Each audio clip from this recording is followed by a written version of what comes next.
Hey guys, welcome back to my channel மருஸ் update. வாங்க வீடியோக்குள்ளே போகலாம்.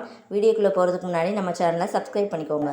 திருவள்ளுவர் தினத்தை நாங்கள் எப்படியெல்லாம் செலிப்ரேட் பண்ணோன்னு சொல்லி இந்த வீடியோவில் பார்க்கலாம். ஃபஸ்ட்டு திருவள்ளுவர் சிலைக்கு மாலையெல்லாம் அணிவிச்சு வாசலில் கோலம்லாம் போட்டு பொங்கல் வைக்க ஆரம்பிச்சிட்டோம்.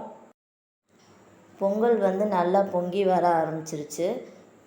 பொங்கல் பொங்கி வந்ததும் சாமி கும்பிட ஆரம்பிச்சிட்டோம். திருவள்ளுவர் சிலைக்கு மாலையெல்லாம் அணிவிச்சு பொட்டு வச்சு சாமி கும்பிட ஆரம்பிச்சிட்டோம். தீபாராதனை காட்டி பொங்கல் கரும்பு எல்லாத்தையும் படைச்சி திருவள்ளுவர் சிலைக்கு முன்னால் வச்சு சாமி கும்பிட்டாச்சு. திருவள்ளுவர் சிலைக்கு சாமி கும்பிட்டு பொங்கல் பிரசாதத்தை எல்லாருக்கும் கொடுத்து இன்றைக்கி நாளே ரொம்ப ஹாப்பியாக போச்சு. நீங்கள் இந்த டேவை எப்படி செலிப்ரேட் பண்ணீங்கன்னு சொல்லி கமெண்ட்ஸில் சொல்லுங்கள். வீடியோ பிடிச்சா லைக் பண்ணிடுங்க. டாடா பாய்.